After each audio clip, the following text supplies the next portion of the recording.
கணவன் மனைவி என்ற உறவு புரிதல் அதிகமாக இருக்கக்கூடிய உறவு. கணவன் என்ன நினைப்பார், அவருக்கு என்ன பிடிக்கும் என்பதை வேறு குடும்பத்திலிருந்து வந்தவள் தன் கணவனுக்காக வாழும் உறவது. கணவன் தன் மனைவி இதை எதிர்பார்ப்பாள், இது அவளுக்கு பிடிக்கும், இது நல்லது என்று உணர்ந்து அவளுக்காக வாழும் உறவு அது. கணவன் மனைவி உறவில் புரிதல் இருந்தால்தான் பிள்ளைகளும் அவர்களை சுற்றி வாழும் மாமனார் மாமியார் நாத்தனார் அத்தை மாமா என்ற உறவுகள் எல்லாம் புன்னகையுடன் கூடி வாழ முடியும். கணவன் மனைவி புரிதலில் தடுப்பது கேள்விகள். கேள்விகள் கணவன் மனைவிக்குள் அக்கறை கொண்டு இருக்கலாம்.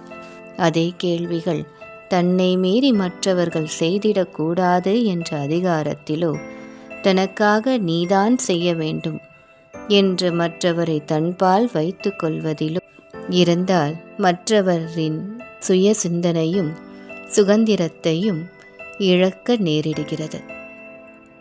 கணவனுக்காக மனைவி தன் நேரத்தை செலவிடுவதும் கணவனுக்கு முக்கியத்துவம் தருவதும் கணவன் மனைவி உறவின் இயல்பாகும்.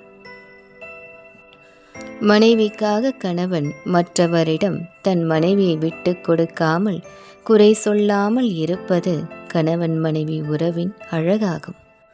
கணவனோ மனைவியோ தன் குடும்பத்திற்கு ஆகாத செயல் ஒன்றை எனக்கு பிடித்தது நான் செய்வேன் என்று சுயநலத்தோடு செய்தால் அவர்களின் உறவை தாண்டி குடும்பம் என்ற நிலையை குலைத்துவிடும். மனம் ஒருவரின் செயலுக்கோ சொல்லிற்கோ துன்பப்படுகிறது என்றால் அதற்கு காரணம் நம் மனம் இன்னும் பக்குவ நிலைக்கு வரவில்லை என்று அர்த்தம்.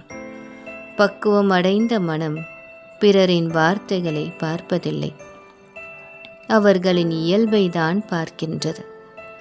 அவர்களின் இயல்பு அவ்வாறாக இருந்தால் நானும் அந்நிலைக்கு செல்ல மாட்டேன் என்று நினைத்து அவர்களின் செயலை வார்த்தைகளை என்ன ஓட்டங்களாக மனதில் நிற்காமல் மனம் என்றும் யதார்த்த நிலையில் இருந்து பயணிக்கும்.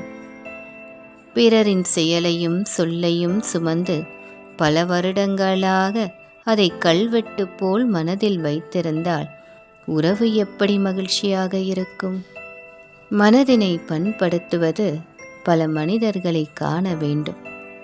மனம் யதார்த்தத்தை அடைய தன்னை விட துன்பத்தில் இருக்கும் மனிதர்களை காண வேண்டும். ஒரு கணவனும் மனைவியும் பிள்ளைகளுடன் வாழ்ந்து வந்தனர். அவர்களிடையே சண்டைதான் அதிகமாக இருந்தது. இருவரும் போட்டி போட்டு கொண்டனர், வாதாடுவார்கள், சண்டை போடுவார்கள். பிள்ளைகளும் அதை பார்த்து பழகி போனதால் அந்த சண்டை பெரியதாக தெரியவில்லை. ஒரு நாள் அந்த கணவன் பல நாளாக இருந்த மன அழுத்தம் தாங்க முடியாமல் திடீரென்று மூச்சடைத்து துடிதுடித்து போனான். மனைவி ஓடி வந்து கதறி அழுதாள். பிள்ளைகள் பயந்து போய் அப்பா என்று கதறி அவன் அருகில் கூடினர். அவசர சேவைக்கு அழைத்தனர். கணவனின் துடிப்பை கண்ட மனைவி கதறி அழுதாள். அவள் மனதில் கணவனிடம் அவள் கொண்ட அன்பும் வெளிப்பட்டது. தன் கணவனை காக்க வேண்டும், அவரோடு வாழ வேண்டும் என்று துடித்து அழுதாள். அவள் கண்முன்னே அவளின் கணவனின் உயிரும் பிரிந்தது. சொல்ல வார்த்தைகள் இல்லாமல் மனைவி மௌனமானாள். அவளின் நினைவுகளில் கணவனோடு இருந்த மகிழ்ச்சியான தருணங்களும் தன் கணவனின் சிரிப்பு மட்டுமே கண்முன்னே வந்து நின்றது. கண்ணீர் விட்டு பயனில்லை, உறவுகள் போனால் வருவதில்லை. உறவுகள் மறைந்த பின் புரிதல் வந்து என்ன பயன்? வாழ்க்கை உறவுகளோடு வாழ்வதற்கு. வாழும் வாழ்க்கையில் உணர்ச்சிகள் வந்து போகலாம். உணர்வோடு உறவுகளை பிணைப்பவன் உறவை உயிராக காத்து இன்பமாய் கூடி வாழ்வான்.